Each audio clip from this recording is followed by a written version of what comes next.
I'm letting everyone in.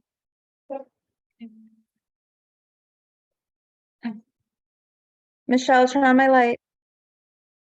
Hi, everyone. Who's excited? Yay, we're joining. I am so excited that we are about to start our webinar right now. Hold on, we're getting there. Okay. Marianna, you look lovely in a blue background. Blue is your color. Okay. I'm very happy that you're doing this. I just want to make sure that you're in spotlight, which looks good. One moment, guys. Let me pick my spotlight with you. You are my center stage spotlight. Okay, everyone. I'm really excited because Marianna is in a very special time in her life where she is about to complete medical school. She is going to be a resident and she's going to tell us about her journey. Marianna is also a child of immigrants, so this is a special moment. Here's what I really want to say, and then I promise everyone I will stop talking. I just want you to know, Marianna, that I'm really proud of you because I knew you as like a student. I know your family as students. I mean, I really know like your entire family as children. So I really just want to take a moment before the webinar starts to tell you that you're really an amazing role model. And oh, I'm getting a little bit emotional saying this. I'm just very proud of you. I really do want to share this with you. You've really taken on a lot of adult responsibilities, and I really just want to share with you that I'm just so proud of you for doing this and for also sharing your wisdom, because you don't have to do this. Like, you have way better things to do than host a Kweller Prep webinar. You're a fourth year medical student. You are in a really like special time in your life. I just want to share with you that I'm just so proud of you. What you do really inspires. And as a child of immigrants, Marianna is also the firstborn in her family of 4 children. So that you're becoming the first doctor in the family is really, it's just such a very special moment. I'm really impressed everyone in your family has chosen health professions as their, dedication to life. I'm very proud of you. That's all I want to tell you. So I'm going to stop speaking and I'm going to let you take over. Okay. Thank you, everyone. We're really, really lucky that Marianna's doing this. Okay. Thank you. I'm going in mute. Hi, everyone. Thank you, Francis, for the warm welcome. I'm also very lucky that I had a mentor like you, kind of passing the baton every step of the way. So I'm happy I can give back and host this webinar. So I'm going to share my screen and I'll tell you a little bit about my journey.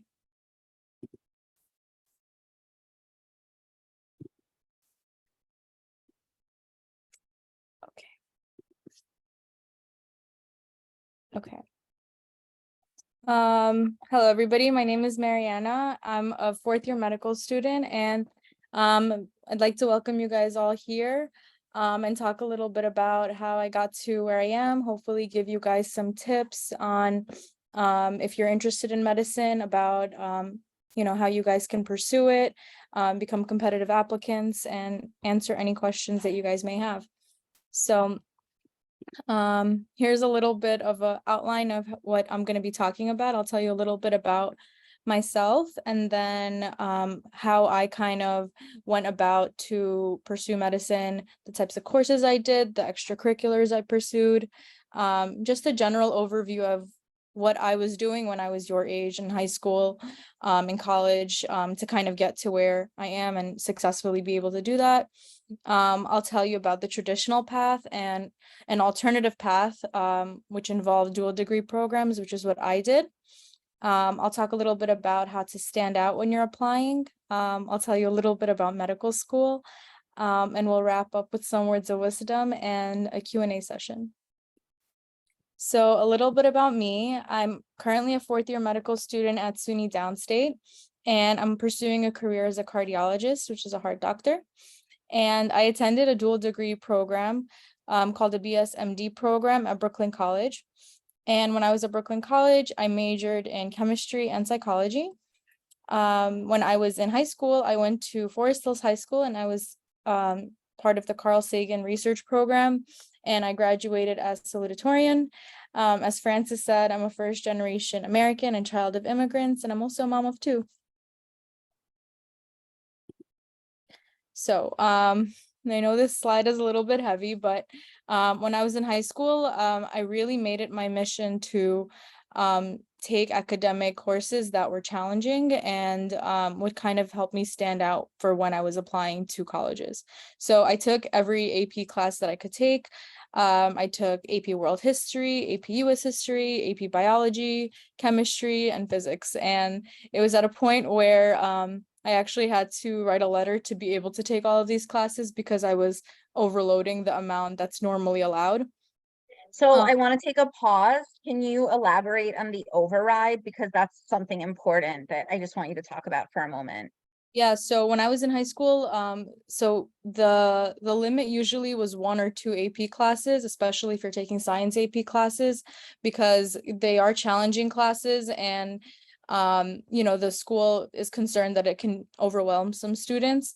But I knew that I was capable of taking these classes, and so I wrote a letter to the dean of the school and kind of made a petition to say that I can handle these courses. I want to learn and get a head start for college and also earn college credits while I'm in high school. And I showed my academic record and it was all very kind of pristine.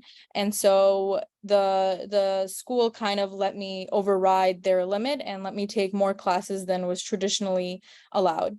So And very this happy I is did where that. it gets really tricky. What high school did you go to so that everyone can pay attention? So I went to Forest Hills High School. So at Forest Hills High School, it's usually, I'm sorry to pause. I just want to spend like 2 minutes on this because I really want to bring this point home. So at Forest Hills High School, traditionally, how many AP credits are students able to max out at? So it depends. If it's science classes, back then it was two or three maximum. And then you took how many? In my senior year, I was taking 4. And then junior year? Junior year, I took I believe 2 or 3, in addition So to total courses. 7. Yeah. And then you also had college credits and you had internship.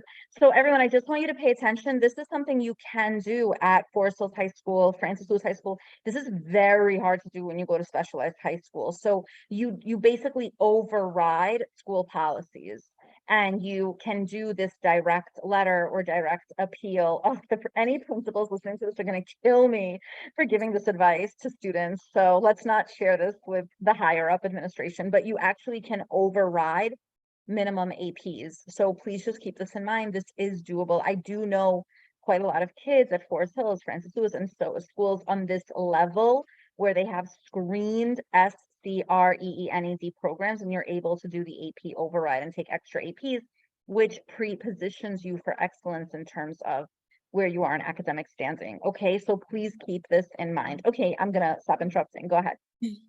Okay, so then in addition to AP classes, I took College Now classes.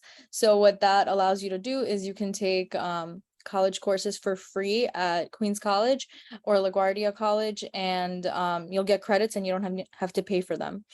So I took psychology, pre-calc, calc 1, and calc 2. Um, and then all of that allowed me to enter college with 30 credits for free, which is a whole year of school. So that's what I took in high school. To get into, the program that I did, standardized tests were also very, very important. So I took SAT subject tests in US history, in math level 2 and biology, and also the SAT and the ACT. And I scored in the 99th percentile for each of those exams. So So then as you are entering, before you even entered college, is everyone paying attention? Oh, I know I said I wouldn't interrupt. Sorry, guys, I'm interrupting. Um, sorry.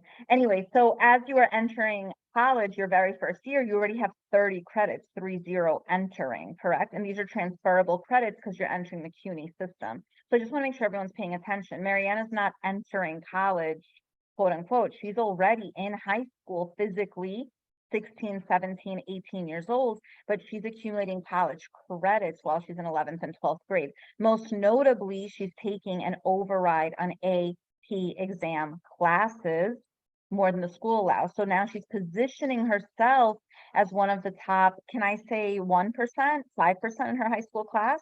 She's positioning herself extremely well. So I just want to make sure everyone's paying attention. Sorry, Marianna, I try not to interrupt, but I kind of am. Okay, go ahead. Oh, good. And also, you not only enter as enter college with 30 credits and you kind of bypass a year. When I was in college, I got priority in registering because I was considered a sophomore instead of a freshman. So that was another way that this really, really helped me. So you knocked out all of your prerequisite classes in 11th and 12th grade, correct? Yeah. So when you entered college, you didn't have 300 students in a prerequisite class. A prerequisite class, by the way, just to tell you, it's basically a waste of time. It's like a class that you need to take before you get the major that you need. So basically, you didn't do any of that. You took all of these classes for free, $0, and then you entered, correct? Yeah. Okay, we'll keep going. Okay, so that was in terms of academics.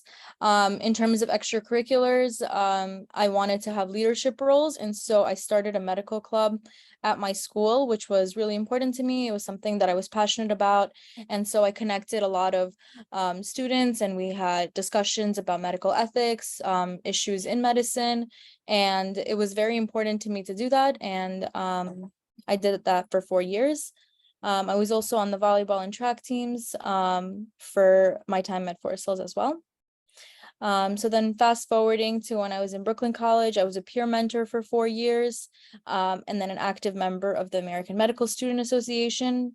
And during my summer, I spent that doing an observership at Weill Cornell Medical College in cardiothoracic surgery. And this gave me a lot of insight into medicine and direct experience. And throughout my entire academic journey, I've been a tutor. So I've been tutoring for over a decade, helping students with SAT preparation, Regents, math and sciences, along my journey throughout medical school, throughout Brooklyn College, throughout high school. It's something that I really enjoy, and I've been doing that for quite a while. I also want to shamelessly plug Marianna's still available as a tutor if any of you need. Again, with the start of the school year, I highly encourage students to take the SAT, the old version of the SAT before it changes. The test will take place September, October, November, December 2023. January 2024, there will be a new digital exam, which is perfectly fine. But if you can, please consider taking the old version of the SAT because that's a much easier test. There's so much material available for the old exam. Just remember, we do have a whole separate video on the new exam, but the new exam will be adaptive. So if you could, Marianna is still available. And obviously for all the hard sciences, most notably for the dual degree applications, which she got into. So just know that she's still available as a tutor as well. I just want to plug it so that you know it's there. Okay, let's keep going. Okay. So let's get into the traditional pathway towards becoming a doctor. So you have high school 4 years, then you go on to college, another 4 years. The medical school application process is extremely, extremely competitive right now, and it is not uncommon for most people to take 1 to 3 years of research and a gap year to, kind of bolster their application, make it look a lot better. In addition to that, to get into medical school, you need to take the MCAT exam, which is a 7.5-hour exam, which is one of the hardest entrance exams that are out there. And so a lot of the time people are, taking time to study for that, retake the test if necessary to gain acceptance into medical school. And then you get into medical school, 4 years. After that, you have residency, which can be anywhere between 3 to 5 years, depending on what you want to pursue. And after that, you can also pursue a fellowship to subspecialize in the field of interest that you have. So it's a very long path towards becoming an MD and just getting into medical school itself. Which is why I want to talk to you guys about a dual degree program and the benefits of knowing about them and also applying to them. So a dual degree program is very special because it's an accelerated program and it guarantees admission to medical school. And it's not a soft guarantee, it's a hard guarantee. You will get into medical school and you gain acceptance from high school, which is not only going to save you time because you're not going to have to take a gap year, for your MCAT, or sometimes they even tell you that the MCAT is not required. But you're not going to have to, worry. You're not going to have to look for opportunities to make you stand out, because you are getting a guarantee from the start. The application process is extremely competitive. You'll require at least 3 to 5 letters of recommendation, a personal statement, and you're going to have to really show and demonstrate your commitment to medicine from high school. A lot of people don't know really what being a doctor entails. And so you have to demonstrate that you've experienced it, you had opportunities to showcase your commitment to medicine from a very early age. And then after you do that, you will, let's say, get accepted. You will go through multiple interviews. So to get into the program, I was interviewed by my medical school, I was interviewed by Brooklyn College, and then program directors while I was still a senior in high school, so only 17 years old. And a little bit extra, so there are 7-year programs and there are 8-year programs. So you have something like Sophie Davis, which is a 7-year program, guarantees a spot at the CUNY School of Medicine, which is a new school. And if you go to Sophie Davis, you don't have to take the MCAT. So it's a plus, because you don't have to sit through a 7.5-hour exam, which is also going to take a lot of time to study for. And the one that I got into, which was the coordinated BA/MD program, Brooklyn College and SUNY Downstate, which is an 8-year program. And you do 4 years at Brooklyn College and you do 4 years at SUNY Downstate. With this one, the MCAT is required, but the scores that you need to obtain to actually gain acceptance are much lower than what normal applicants get. And so, you have an experience of taking the test, but it's not as competitive as a traditional applicant would. Okay. So, all of this sounds very appealing. So how can you get in? How can you stand out when you're applying? So the most important thing is your grades. Obviously you want a well-rounded applicant, but to gain acceptance, you have tens of thousands of people applying for 15 spots or 6 spots. How are they going to screen so many applicants? They're first going to look at your grades. Is your GPA high? Do you have a 4.0 GPA or a 3.8 GPA? The higher, the better. They'll look at your ranking in your high school class. So I was number 2 out of 1,200 students. So that helped me really stand out. Regents exams, ideally above 90. And standardized exams. Standardized exams, I know, are now optional at some places, but for competitive programs like dual degree programs, it is almost always required. They want scores in the 99th percentile, 95th percentile, the higher the better, because again, it's kind of used as a screening method. So if you have people scoring 1550s and you have people scoring 12s or 1300s, they're obviously going to offer interviews to people who are scoring much higher. And then they'll start looking. I want to take 1 minute to interrupt again as I'm listening to this. Everyone, you don't have to take the SAT or the PSAT or you're hearing this a lot. And I want to just really explain how wrong this information is, because not only do they review PSAT, SAT, ACT scores similar to this, but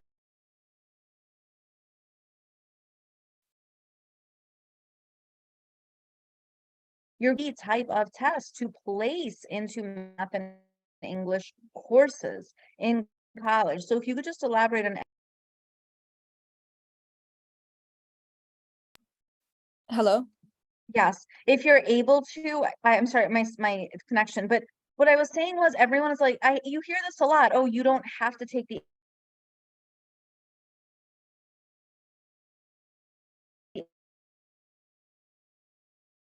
So I definitely agree that there's a That lot would of. be great. Yeah, I definitely agree that there's a lot of misinformation. So I think that these standardized exams are kind of becoming optional if you're not applying to something competitive, but they are definitely going to make you stand out, and they are definitely used as screening tools by competitive programs, dual degree programs. They help you bypass classes when you enter college. They're not going to make you go into a lower level math class if you scored a 750 on your SAT math section.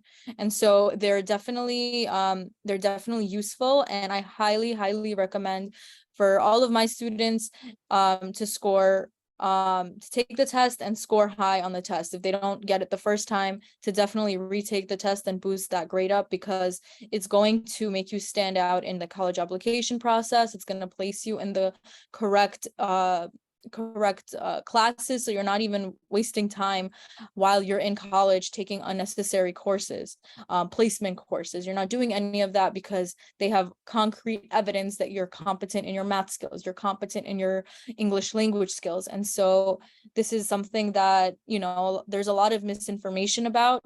Not only is it useful in that regard, it's also going to help you get scholarships. So when I was at Brooklyn College, I qualified for the presidential scholarship, which was a full tuition scholarship just based on my SAT score. And a lot of schools now, they're gonna look at that and they're gonna be like, wow, this person got in the 99th percentile on their standardized exam. I want to recruit that student and I want to give them a full scholarship. I want them to come to my school. And it's standardized. So you're compared to everyone in the country. There's no kind of comparing you to like subjective school standards. It's a national exam, and so everyone is kind of placed on the same level field.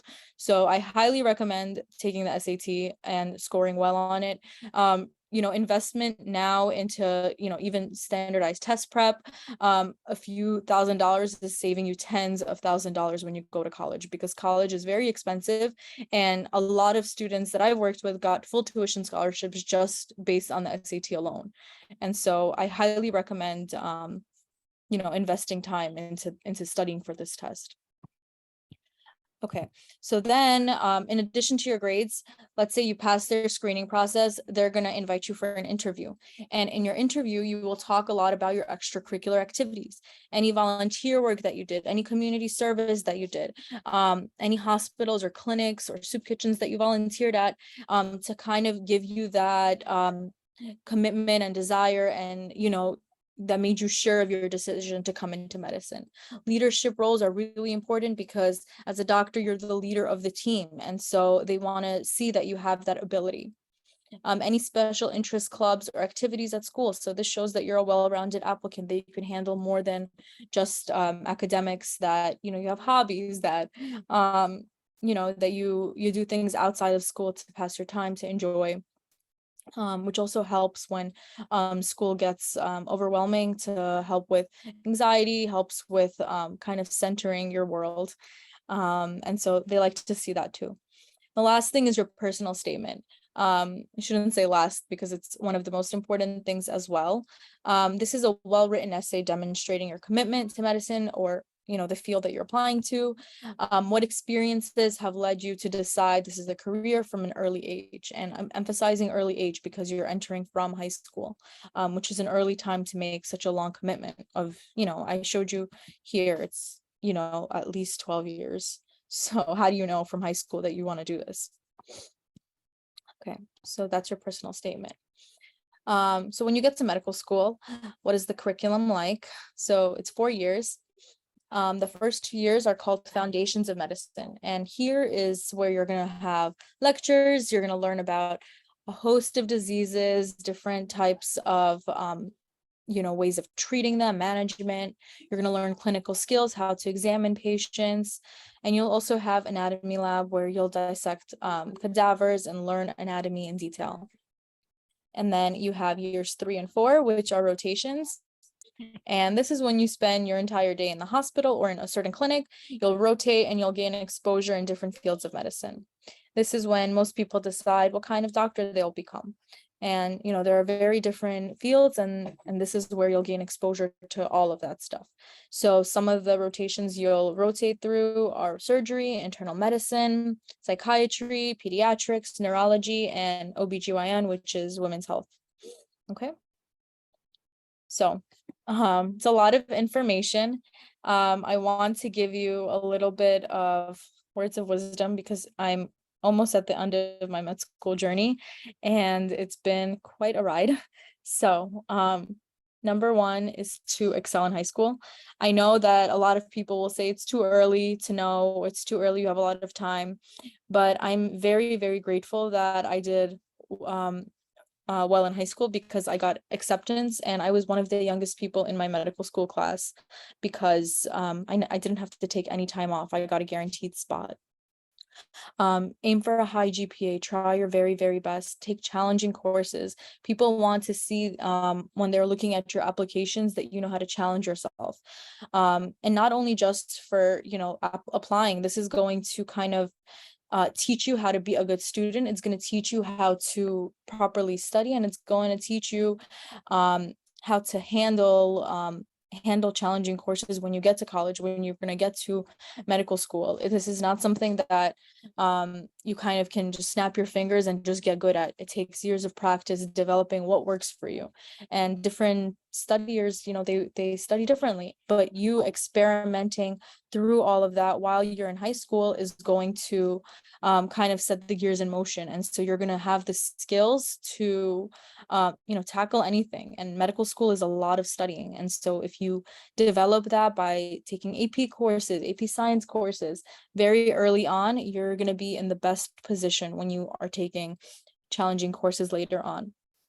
Okay, pursue extracurricular activities, engage in shadowing, engage in researching, try to figure out what you enjoy so that you can make a informed career decision.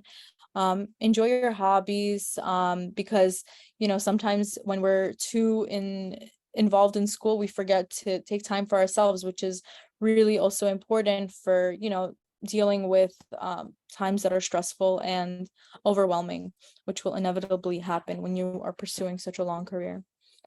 Ace the SAT. I can't stress this enough. I think I went on a little bit of a rant already, but it is so important. I cannot emphasize this enough. Invest the time now and save time and save money later. That's the best way I could say concisely. Get scholarships because of the SAT, save time in classes. Kind of like you're jumping through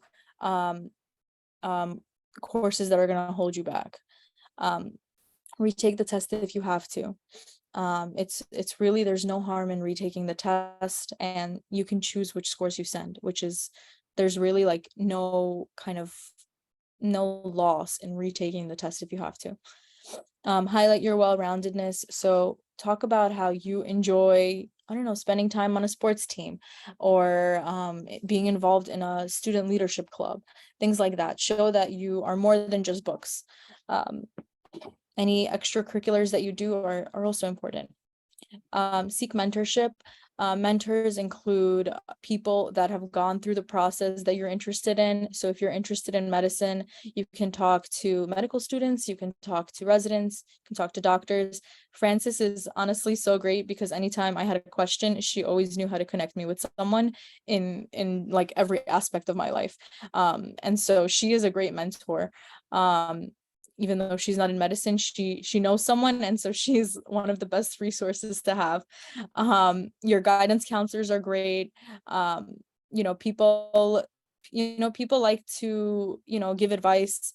All you have to do is really ask for it. If you're interested in a research topic, find a research mentor. And that's how I got a lot of the opportunities that I did.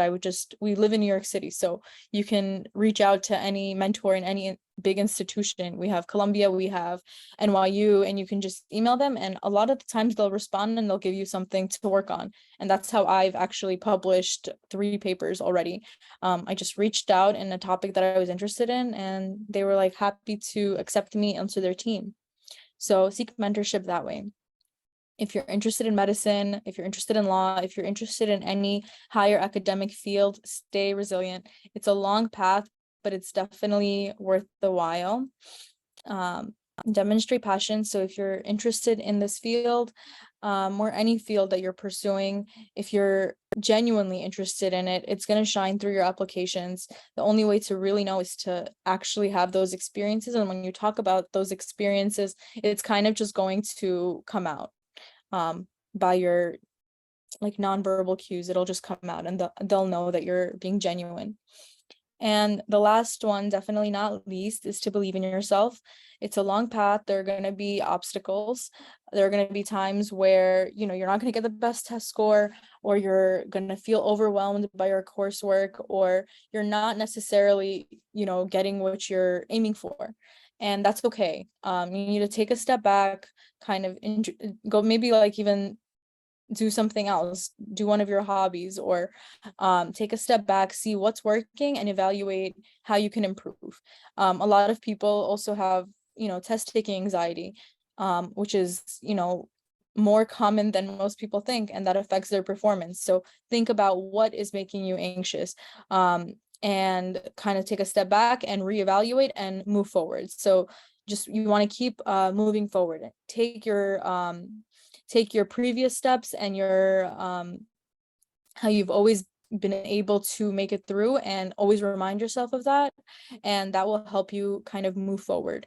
And that's what I always did. So if I was stressed about, you know, having multiple commitments, I always reminded myself, I did it before and I can do it again. And, you know, God doesn't really give us anything we can't handle. So just keep that in your mind, believe in yourself, and you will make it through. And that is my talk. I have a torpedo of questions. I do want to say thank you for this amazing overview that we got so much out of. But I do have quite a lot of questions, and I do have some practical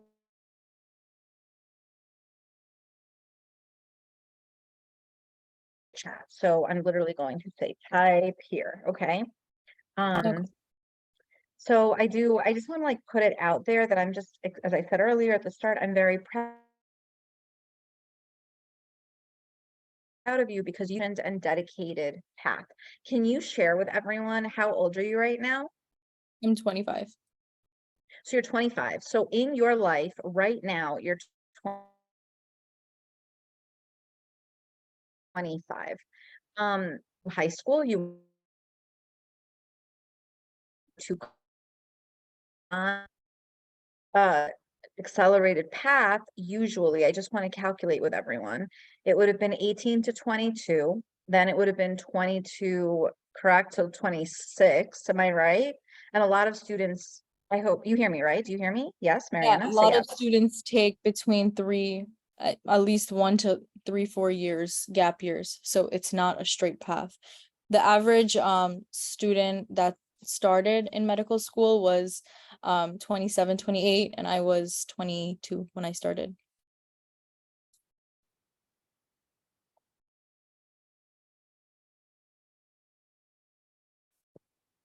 And I want to make medical school at 30 because it's a very bumpy road if you don't plan it out very early. So again, just to recap, Marianna, can you go back to the slide where you started your high school journey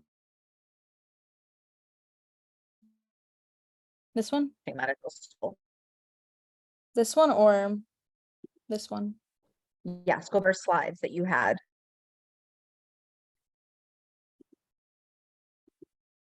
This slide?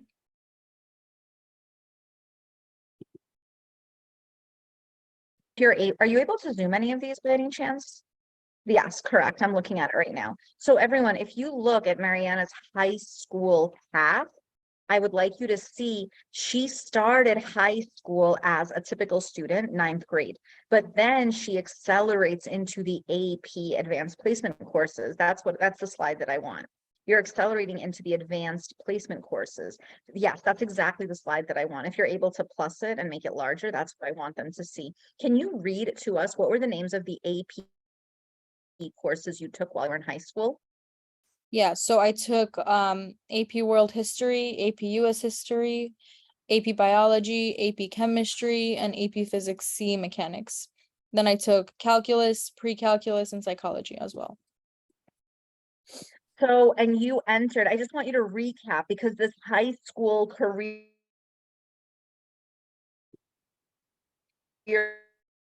positions you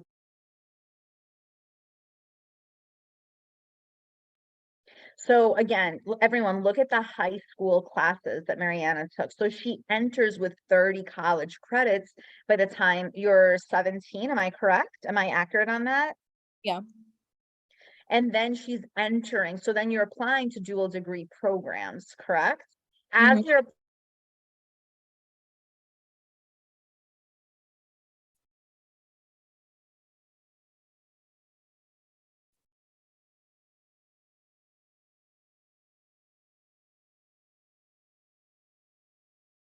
what's the program while you're in high school?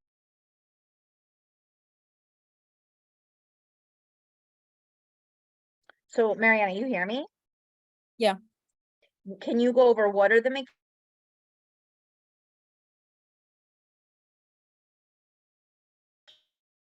college? That's what I want to understand. So you want to enter college with enough credits to give you priority when you're registering for classes, so you don't have to waste extra semesters because you were locked out of a class, which is what going in with so many credits allows you to do. It saves you money because you're not taking courses that you had already taken in high school, while everybody else is. Each credit is a minimum of $1,000 to $5,000 depending on the school that you're taking. But you're going in with 30 credits, so that's saving you, thousands of So dollars. let's wait, let's do okay, ready? Application time, what does the timeline look like? When do you apply? When you interview? What are So you have essays to like? Can you do a have, degree application so you have to start your like? so the best, I took my SAT when I was in 10th grade, when I was a sophomore in high school. You can take it as late as the end of your junior year, or maybe senior year, early senior year, but that's kind of pushing it because you're already supposed to be working on your personal statement, working on the interview, applying to all of these programs, which will require a lot in their applications, extra things than what you're applying to in a regular college. And so you want to get all of that done by maybe August, at the start of your senior year. Has to be done. You also need to wait for your score to come back. Then you're going to be I applying want to to the make sure program. everyone's listening. August senior year. So before you even start senior year, that's because Marianne Ideally, also yes. tutors at Kweller. So this is when you start. You don't wait until, for example, the deadlines all over the internet say January, December, Christmas time is when you should be applying to college. I mean, that's what everyone is hearing, is that December is the time to apply. So what you're saying is, can you repeat what you're saying, please? Yeah, so I've always been, like the early bird catches the worm. So I've always done things early. So I took the SAT in 10th grade. I took it twice just to see if I can improve. And I was done by January in 10th grade. Then I was spend junior year researching programs, and I started the application process in the summer between junior and senior year, and I was ready to go. All of my applications were in, I would say, by October. Um, they saw my application first, might have given me priority. And so you don't want to do things last minute. The application could crash, your score could come back late. A whole host of things can happen. So you want to do these things early, especially if you're applying to competitive programs like this one. You're gonna be kind of competing against people that are doing things early, and so you want to also get the head start. You want to take your SAT by your senior year. Take it by August, September, because you don't know what the score is going to show you. You want to give yourself wiggle room in case you do have to retake it. You want to have time to really make your application stand out. You want your essays to be, top notch. You want everything to be polished. You want to work on the interview process. You want to make sure that you can answer all of their questions pristinely. All of this takes time. If you do it last minute, it's gonna kind of come out when you're on your interview. And that's why you want to do things early. So now I want to get into pain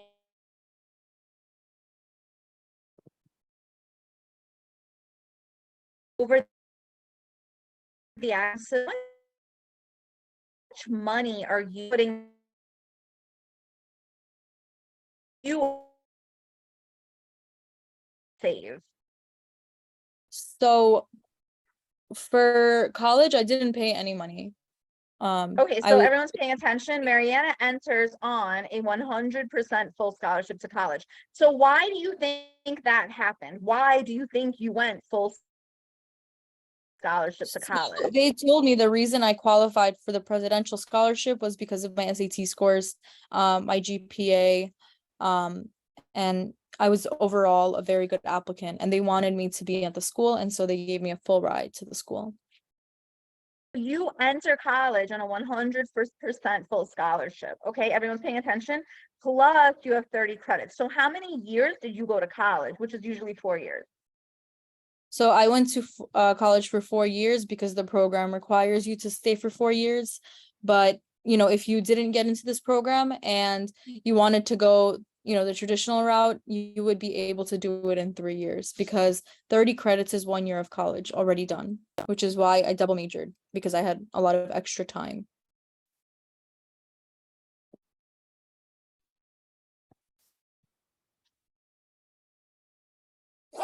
What was your major in? I Marianne, majored can you in, hear? yeah, I majored in chemistry and psychology. So, you were able with your 30 credits to double major. So, I just want to define where you went.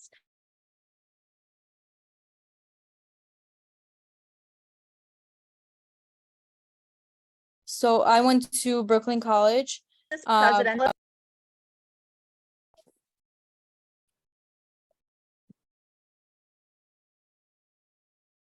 Francis, I cannot hear you.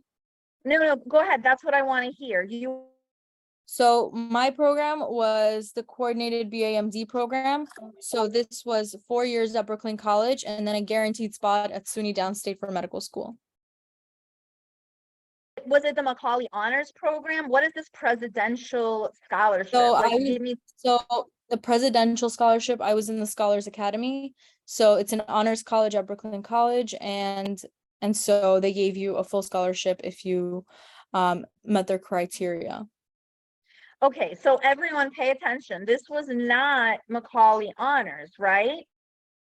No, it was Scholars Academy. So it's another honors college. There are two honors The colleges Brooklyn. at Brooklyn College. There's Macaulay and then there's also Scholars.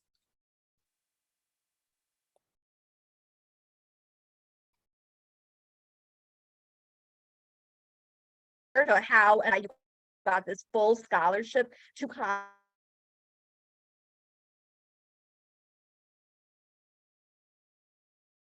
Why did they tell you?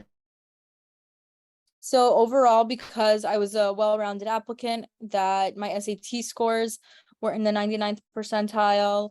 I had all my extracurriculars. I had a high GPA. I had a high ranking. I got credit for all of my APs. All of this positioned me in a place where they wanted to recruit me to the school.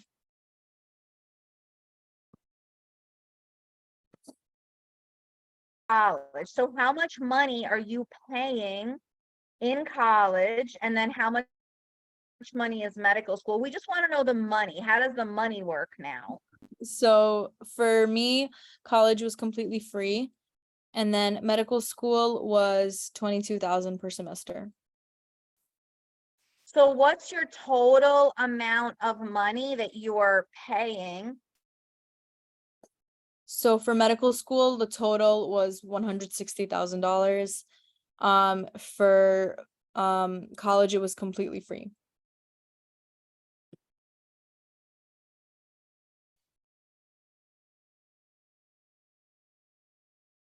Walk us through every single year how the money situation works for you, because I also want to review what the worst case scenario could have been versus what your scenario is. So what was your scenario again, year by year? What was your money situation? So college was free. So every year was free versus if you go to a regular college and you don't get a scholarship, you can be paying anywhere between, if you go to a CUNY, I guess maybe $10,000 a year to private schools, which are $70,000 or $80,000 per year. So I didn't have to worry about any of that. Usually the average student that goes to college comes out with around $300,000 in debt. I didn't have to worry about any of that. So I saved a lot of money there. If you go to CUNY, average debt is about $50,000. Also didn't have to worry about that because it was completely free. Medical school, I had to pay, the total was $160,000, which is still significantly cheaper because I got into downstate. Private medical schools, cost significantly more. The average is, 50 to 60 or $70,000 a year, which, totals out to about $300,000 total. And I paid about half of that, which is, saving a lot of money, and not getting into a lot of debt down the line. Were there any strings attached to your scholarship? Were there any restrictions on the scholarship you got? No, I just had to maintain my GPA, so that was it. What was the requirement for the maintaining of your GPA? It was a 3.5. Good. I just want to make sure, Marianna, you hear me clearly, right? Yeah. Good. So your GPA had to be a 3.5 overall, and you got the full 4 years of free tuition. Yeah. Your only debt is really medical school, which in total is about $160,000, correct? Yeah. And that puts you. So Marianna, what's your expected salary coming out as a cardiologist first year? I Do you guys love me? You guys love me, right? Marianna, what's your first salary as a cardiologist, first year out? I don't know yet. Can you I am estimate what's the going range for your first year out of medical school? So when you're in residency, you can be earning between $60,000 and $70,000 a year. With each year, your salary increases. When you're a cardiologist, you're earning between $300,000 to $500,000 a year.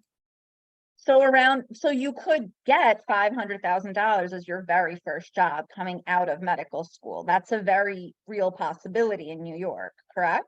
Not out of medical school, out of fellowship, which Got is it. So everyone pay attention. So after you're done with medical school, you're going to do residency. So how many years is residency? So for cardiology, it's a total of 6 years. Okay, so residency will be 6 years. During those years, your salary is approximately, go ahead. Around 70,000. Do you know if that includes any health insurance, medical insurance? Are you in a secured job where you're insured during those years? Yeah. Okay. Next, then you get out, and then once you're done with the residency, what is the salary range at peak in New York, or rather in your profession? So cardiology ranges between 3 and 500,000 per year. Thousand per year. And then you're taxed 40%, but that's a whole separate webinar. But I do want to share with you that this is very eye-opening because you started backtracking. You started your journey really with positioning yourself in high school. So basically your success right now at age 25, and I want to confirm you hear me very clearly, right? Your success at 25, is it safe to say, is attributed to the work that you put in when you were 14, 15, 16, 17? Is that a fair summary of your accolades and what led you to where you are right now? Yeah, I definitely developed my work ethic when I was, in high school and middle school. We're gonna wind down. What I would like to do is I'm gonna just take a moment to say thank you again, because you have way better things to do than a Kweller Prep webinar on a weeknight. But I do want to share this with you that Marianna, you're a very hard worker. You're someone I'm so proud to know. If anyone is interested in any private tutoring lessons, or let's say if you're applying to dual degree programs, this tutor is the one who would definitely help you along this path. And I'm really happy to share that Marianna's family, a family with 4 children. Everyone chose to go into health professions. Did you guys like talk about this? Who decided this? I guess you just all, how did you all take an interest in the sciences? I guess, being a child of immigrants, my parents really instilled the work ethic and the value of education. They came here with basically nothing and they dropped everything to just look for a better life for us. And that was, our way of giving back and helping people. I'm very proud of you. I'm very proud to know you. You are such a hard worker. Um, I don't know. I just really want to share that. Everybody, you want to hear a surprise? Marianna's not only a superhuman performer. Oh, my 2-year-old's nearby, so you guys get to see my son nearby. But I do want to share with you, everyone, you're going to be very surprised in Marianna's personal life. You're going to be surprised, everyone. Ready? Marianna is married. She has 1 child. You're not going to believe what I'm going to tell you guys. Marianna just had a second child. Can I share that with a whole bunch of strangers? Say yes. How old is your second child? I have a 1-month-old and a 17-month-old. 4 weeks. So I want everyone to know, and I want you to give Marianna a big wow. 4 weeks into having a second child, she's hosting a Kweller Prep webinar telling everybody how she landed med school from high school. So I just want to share with you that she is a rock star human being. So I'm very proud of you, Marianna. You really have Thank taken you. on a lot. Holy moly. But I'm very happy that you're back at Kweller Prep 4 weeks later hosting this webinar. Marianna, thank you for sharing your life, your guts, your debts, your personal debt. Thank you for telling us everything about you, minus your social security number, because it's very important and knowledge is power. Those of you who are in the webinar also know that I'm a child of immigrants as well. And these webinars are very meaningful and I'm very emotionally attached to these webinars. I don't know if Jacob, you want to join? I want everyone to take a moment. What am I going to tell you guys? Let's take a moment. We're going to also say thank you. Who wants to see my cute little 2-year-olds? Hello, Jacob. Say hi. Nope. All right, ready? I just want to share with you that these are very special moments. Let's go off mute. I'm going to count to 3. I'm going to take everyone off mute and we're going to say thank you to Marianna. So I'm going to count to 3 and we're going to say thank you. Ready, everyone? We're going off mute, okay? 1, Yeah. come here. 1, Thank you. 2. Thank you. Thank you. Thank you. Thank you Thank everyone you. for your time. Thank you. Thank you, Marianna. We you. learned so much Thank from you. you, and I'm so proud of you for all your hard work. As many of you know, behind the scenes, there were many sleepless nights and stress and learning and learning and learning. So I'm so proud of you. Okay, thank you, Marianna. Did we learn a lot? Who loved the webinar? Who loved the You webinar? guys. Okay. All right, everyone. Before my 2-year-old disconnects me, I'm very happy, Marianna. Hope your children come to Kweller Prep in 10 years. Thank you. They 10 years. will. Yes. Yes. Marianna, I can't wait. I'm very proud of you. You are a success story in so many ways. Thank you for sharing how much work you put in during high school to become successful in college and to get into a dual degree program. And thank you for showing us one path that's very efficient in terms of someone who's looking to definitely, commit to a career in medicine. Thank you, Marianna. This was so great. Okay, everyone, we're gonna say bye. We're gonna say, oh, let's type thank you in the chat. We'll say, we'll do a thank you chat also, because those are super cute. Ready? We're gonna type thank you. Thank you. Say thank you, Jacob. Say thank you. Thank you. Ready? Marianna, thank you. This was so informative. We got a lot of information out of this. And you're very brave. I mean, it's a brave undertaking to go this quickly into medical school. I'm very proud of you.